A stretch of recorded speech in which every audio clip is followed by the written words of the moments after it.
Hello ninth class. Today we will learn chemistry chapter 5 lecture 27. बेटा आज का जो हमारा टॉपिक है वो है allotropy. Allotropy. Today's topic is allotropy. Clear? Allotropy को उर्दू में बोलते हैं बहरूपियत. चलो इसकी डेफिनेशन देख लेते हैं. एलोट्रॉपी की डेफिनेशन जो है यहाँ ये क्या है. Let's see the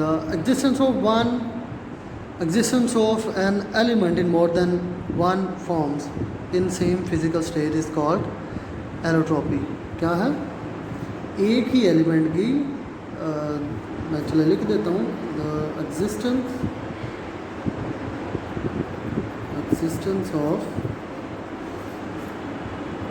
of an element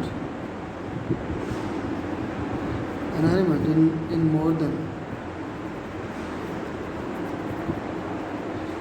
more than one forms. Clear? In same physical state.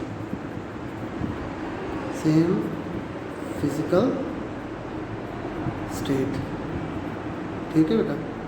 तो फिजिकल स्टेट है यानी लिक्विड है या सॉलिड है, फिजिकल स्टेट जो है वो सेम ही होगा. इसको बोलते हैं allotropy. This is called allotropy. So we can prove it by the example the same physical state. We have an example here, the oxygen we have here. The allotropic form of oxygen is, or we have ozone. Clear? Ozone जो है वो oxygen की allotropic form है. अब आप देख सकते हैं इसमें आपने देखा होगा allotropy is due to two reason है. यहाँ पे पहली जो रीज़न है फिर मैं इसको एक्सप्लेन कर रहा हूँ. पहली जो रीज़न है वो कुछ इस तरह से है. द एग्जिस्टेंस ऑफ टू और more kinds of molecules of an element each having different number of atoms such as allotropes of oxygen और ओजोन. ठीक है. ऑक्सीजन के एलोट्रोप्स जो हैं वो कितने हैं? दो है ना. एक तो ये है और दूसरा ये ऑक्सीजन का जो है वो एलोट्रोपिक फॉर्म है ओजोन जो. इसमें बताया ये हुआ है कि किसी मॉलिक्यूल के अंदर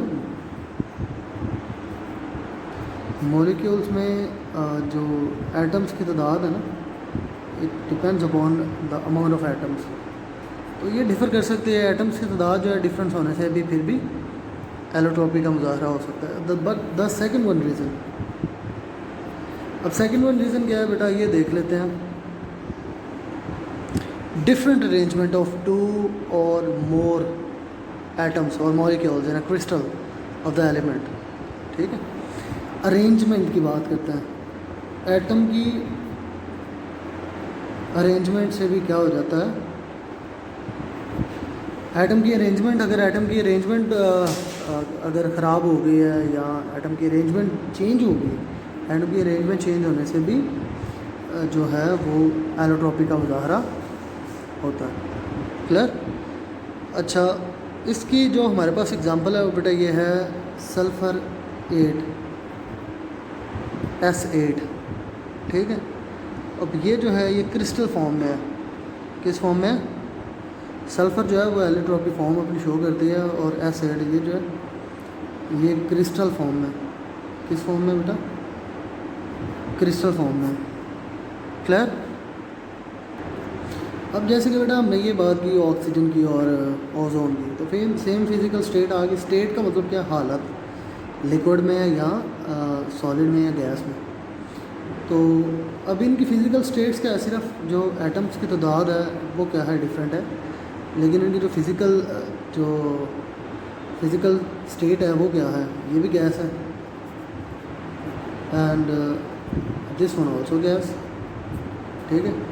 ये भी बेटा गैस है और ये भी गैस है. अब सल्फ़र की अगर बात करें तो वैसे जो नॉर्मल सल्फ़र है वो भी सॉलिड फॉर्म में होती है और ये दूसरी ये भी किस फॉर्म में होती है? सॉलिड फॉर्म में ही होती है. यानी सेम फिज़िकल स्टेट जो है वो. लेकिन ना एक यहाँ पे एक एक्सेप्शन है. दे always show different physical properties or have same chemical properties. जैसे ये फिज़िकल स्टेट इनकी सेम होती है ना, लेकिन फ़िज़िकल प्रॉपर्टीज़ क्या होती हैं, डिफरेंट होती हैं। ठीक है, जैसे ऑक्सीजन की ओजोन से जो फिज़िकल प्रॉपर्टीज़ हैं वो क्या होंगी, डिफरेंट होंगी। तो इसी तरह से जो अगर बात करें ना फ़िज़िकल प्रॉपर्टीज़ में क्या आता है, फ़िज़िकल स्टेट तो दोनों गैस में है, ठीक है, लेकिन फ़िज़िकल प्रॉपर्टीज़ में क्या आता है, स्मेल की बात कर लें अगर, तो इसकी स्मेल जो है वो, ये तो स्मेललेस होती है, लेकिन इसकी एक्सट्रीम सी स्मेल होती है ओजोन की। ठीक है, तो इसी तरह हमारे पास सल्फ़र है। सल्फ़र की अगर फ़िज़िकल स्टेट, फ़िज़िकल प्रॉपर्टीज़ की बात करें, फ़िज़िकल स्टेट तो दोनों की सॉलिड ही है, लेकिन फ़िज़िकल प्रॉपर्टीज़ क्या होंगी, डिफरेंट होंगी, कलर चेंज हो जाएगा। ठीक है, अच्छा बेटा आगे बात करते हैं allotropes of solids which have different arrangement of atoms. Solid के एलोट्रोप्स की बात करें ना, तो इनके एटम्स की अरेंजमेंट क्या होती है, डिफरेंट होती है in space at a given temperature, एक किसी खास टेम्परेचर पे, at a given temperature.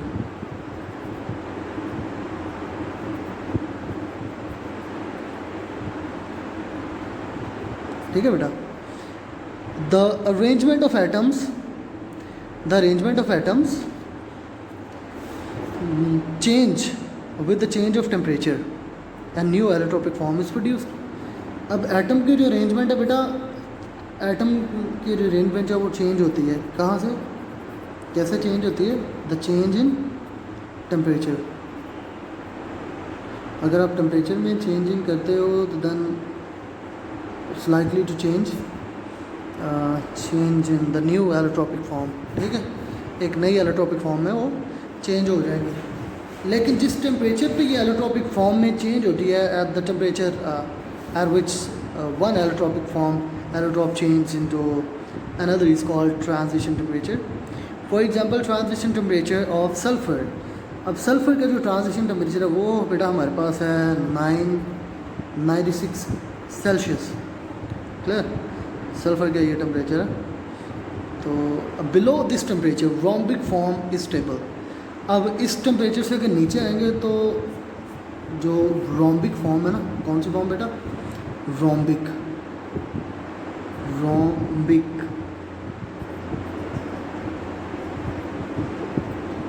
Form है। ठीक है, और अगर इससे अगर टेम्परेचर बढ़ाएंगे, rhombic form is heard above 96, इससे कम है तो फिर रोम्बिक है, अगर इससे एक्सीड करती है तो फिर कौन सी होगी, फिर होगी मोनोक्लिनिक। कौन सी होगी, मोनोक्लिनिक। चलो मैं आपको यहाँ पे रिएक्शन जो है वो शो कर देता हूँ। एसिड है, ये बेटा है रोम्बिक फॉर्म, रोम्बिक है। तो टेम्परेचर कितना दिया, 96 सेल्सियस। अगर 96 से पीछे इससे कम टेम्परेचर पे रोम्बिक फॉर्म में, अगर टेम्परेचर एक्सीड करता है तो फिर ये कौन सी फॉर्म होगी, एसिड ही होगी, लेकिन क्या होगी, इसको बोलते हैं मोनोक्लिनिक।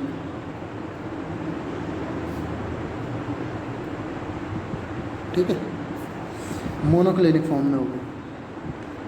अच्छा बेटा अब यहाँ पे देख सकते हैं, यहाँ पे एटम्स की जो अमाउंट ऑफ एटम है नेवर चेंज, लेकिन यहाँ पे एक काम हुआ है, वो क्या है, इनकी जो अरेंजमेंट है वो चेंज हुई है। अमाउंट सेम ही है, एटम की अमाउंट सेम है। यहाँ पे भी at, you can see air is there and air is there, but the thing that we need to know is the arrangement of atoms.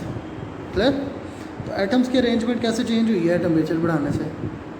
Clear बेटा, अब जो दूसरी example, the other example tin and phosphorus. अब phosphorus को देख लेते हैं, ये फॉस्फोरस की एग्जांपल है हमारे पास। फॉस्फोरस ये यहाँ पे 4 है। क्लियर, अब इसको देख लेते हैं बेटा हम। इसका कलर है बेटा वाइट।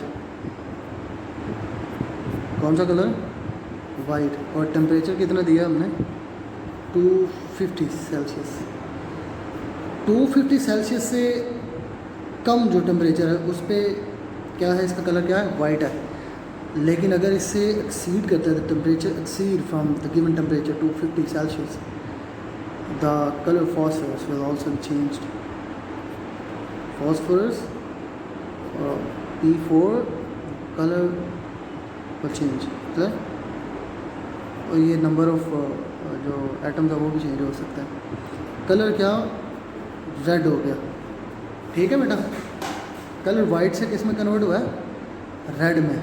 अब बेटा the one more example we have here, वो कौन सी एग्जांपल है, लेट्स सी द एग्जांपल और we have here the other example, the tin.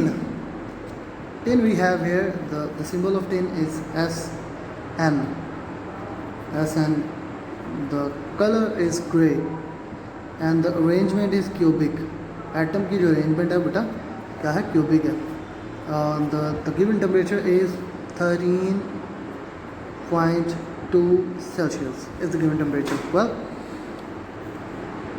below this temperature the color and the shape of tin is cubic and the color is gray. But when